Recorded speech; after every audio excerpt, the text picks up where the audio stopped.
హైదరాబాద్ ఈ నగరం తెలంగాణ గుండె. ఇప్పుడు ఈ నగరం మరింత విస్తరించనుంది.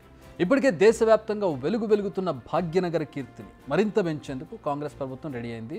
దీనికోసం కీలక నిర్ణయం తీసుకుంది. ఏంటది?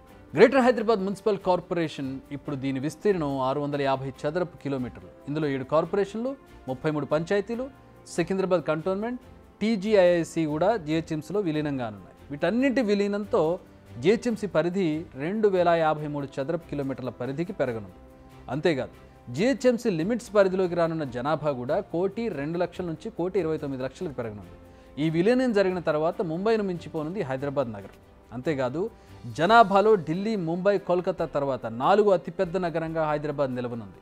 ఇప్పటికే గ్రేటర్ నగరంగా ఉన్న హైదరాబాద్ గ్రేటెస్ట్ నగరంగా మారబోతోంది. ఎందుకు ఈ విలీనం? ఈ విలీనం వల్ల జరిగే లాభాలు ఏంటంటే, హైదరాబాద్ నగరం మరింత అభివృద్ధి చెందుతుంది. హైదరాబాద్ అభివృద్ధి అంటే ఇందులో విలీనమయ్యే మున్సిపాలిటీలు కానీ, కార్పొరేషన్లు కానీ, గ్రామ పంచాయతీలు కానీ అన్నీ ఆటోమేటిక్గా డెవలప్ అవుతాయి.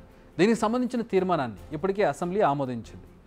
రంగారెడ్డి, మేడ్చల్ జిల్లాల అధికారులు ప్రణాళికలు కూడా సిద్ధం చేశారు.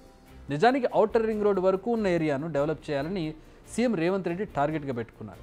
ఔటర్ రింగ్ రోడ్ లోపలున్న కార్పొరేషన్లు కానీ, మున్సిపాలిటీలను కానీ జిహెచ్ఎంసీలో విలీనం చేయాలంటూ అప్పట్లోనే ఆదేశించారు. అయితే లోక్సభ ఎన్నికల షెడ్యూల్ విడుదల కావడంతో ఆ ప్రతిపాదనకు బ్రేక్ పడింది. ఇప్పుడు ఈ విషయానికి లైన్ క్లియర్ అయింది. నిజానికి హైదరాబాద్ డెవలప్మెంట్పై స్పెషల్ ఫోకస్ పెట్టింది రేవంత్ సర్కార్. ఇప్పటికే హైడ్రాను ఏర్పాటు చేశారు. దీనికోసం జీవో నెంబర్ 99 కూడా జారీ చేశారు. హైడ్రాను అసెట్స్ ప్రొటెక్షన్, డిజాస్టర్ మేనేజ్మెంట్ అంటూ 2 విభాగాలు చేశారు. ఏకంగా సీఎం రేవంత్ అధ్యక్షుడిగా 12 మంది సభ్యులతో హైడ్రా వర్కింగ్ బాడీ పనిచేయనుంది. ఇవాళ ఈ హైడ్రా ఒక గొప్ప ఉద్దేశంతో, ఒక మంచి ఆలోచనతో తీసుకొచ్చిన అధ్యక్ష. ఆనాడు పోలీసు ఉన్నది, కానీ రౌడీలు పెరిగిపోతుంటే ఆనాడు కోట్ల విజయభాస్కర్ రెడ్డి గారు టాస్క్ ఫోర్స్ని ఇంట్రడ్యూస్ చేసిండు హైదరాబాద్లో రౌడీలను నియంత్రించడానికి.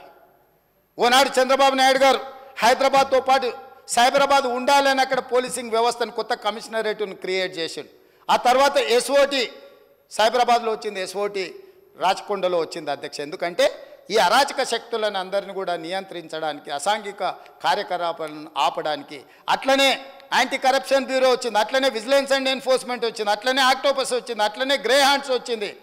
ఇవాళ అట్లనే కాంగ్రెస్ పార్టీ ఒక ఉద్దేశంతో సమాజానికి ఒక విస్తృతమైన సేవలను అందించడానికి ఈరోజు హైడ్రా తీసుకొచ్చింది. ఈ హైడ్రాని ఐజీ కాడర్ ఆఫీసర్ అప్గ్రేడ్ చేసి ఈరోజు హైదరాబాద్ నగరాన్ని, ఈ ఔటర్ రింగ్ రోడ్డు లోపల ఉన్న కోర్ అర్బన్ రీజియన్ని 12 జోన్లుగా విడగొట్టి 12 స్థాయి కలిగిన అధికారులను నియమించి కంప్లీట్గా ఈ కబ్జాదారులను, ఈ అడ్డగోలుగా వ్యవహారాలు చేసే వాళ్ళని నియంత్రించడం కోసం ఇవాళ ఒక మంచి ఉద్దేశంతో ఈ చట్టం తీసుకొచ్చినాం అధ్యక్ష.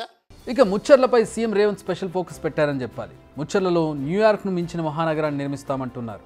ఇప్పటికే హైదరాబాద్, సికింద్రాబాద్, సైబరాబాద్ నిర్మించారని, ఇప్పుడు 4వ నగరాన్ని తాము ముచ్చర్లలో నిర్మిస్తామంటున్నారు రేవంత్. అంతేకాదు, ఆ ఏరియాలో యంగ్ ఇండియా స్కిల్ యూనివర్సిటీకి శంకుస్థాపన చేశారు.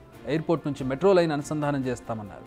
ఇంటర్నేషనల్ క్రికెట్ స్టేడియాన్ని కూడా నిర్మిస్తామన్నారు. సో మరో నగరం ఊపిరిపోసుకుంటుందన్నమాట. ఇవాళ ఈ ప్రాంతాన్ని నేను ఒక మాట చెప్పిన నిన్న అసెంబ్లీలో మీరు అందరు వినే ఉండొచ్చు. హైదరాబాద్ నగరాన్ని నవాబులు కట్టి ఉండొచ్చు, సికింద్రాబాద్ నగరాన్ని బ్రిటిషర్తో పాటు చాలామంది అభివృద్ధి చేసి ఉండొచ్చు, సైబరాబాద్ నగరాన్ని చంద్రబాబు నాయుడు, రాజశేఖర రెడ్డి గారు నిర్మించి ఉండొచ్చు. ఇవాళ 3 నగరాలు వాళ్ళు నిర్మిస్తే 4th సిటీ ఇవాళ బాగరి కంచెను ఫ్యూచర్ సిటీగా మార్చబోతుంది. ఈ వేదిక మీద ఉన్న నా మంత్రివర్గ సహచరులతోటి నేను అసెంబ్లీలో మాట్లాడుతూ ఒక ఆయన ఎటకారం చేస్తున్నాడు, న్యూయార్క్ చేస్తారంట మీరు అని. ఆ ఎటకారం చేసేటోళ్ళకి నేను ఒక మాట చెప్పదలుచుకున్నా. న్యూయార్క్ నగరానికంటే అధునాతమైన నగరాన్ని ఇక్కడ నిర్మించి చూపిస్తాం. రేపు భవిష్యత్తులో ఈ దేశంలో విదేశాల నుంచి వేలాది కోట్ల రూపాయల పెట్టుబడులు తెచ్చి ఇక్కడ హెల్త్ టూరిజం హబ్ని చేస్తాం, స్పోర్ట్స్ టూరిజం హబ్ని చేస్తాం. స్పోర్ట్స్ ఈడ స్టేడియంలు తీసుకొస్తాం, ఈడ ఎడ్యుకేషనల్ ఇన్స్టిట్యూషన్స్ను, యూనివర్సిటీలను తీసుకొస్తాం, ఈడ పెద్ద పెద్ద కార్పొరేట్ కంపెనీలను తీసుకొచ్చి వాటి వ్యాపారాలను ఇక్కడ చేపిస్తాం.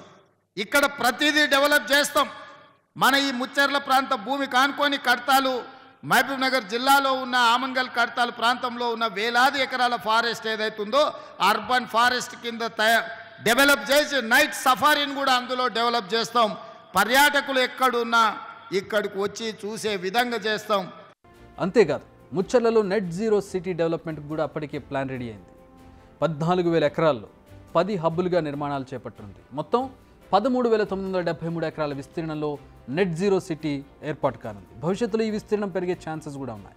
ఇందులో 4,774 ఎకరాలను ఎలక్ట్రానిక్, జనరల్ ఇండస్ట్రీస్ కోసం కేటాయించారు. ఓవరాల్గా అభివృద్ధి అనేది ఒకే ప్రాంతానికి పరిమితం కావద్దు, అన్ని ప్రాంతాలకు విస్తరించాలనేది సీఎం రేవంత్ ఆలోచనలాగా అనిపిస్తోంది.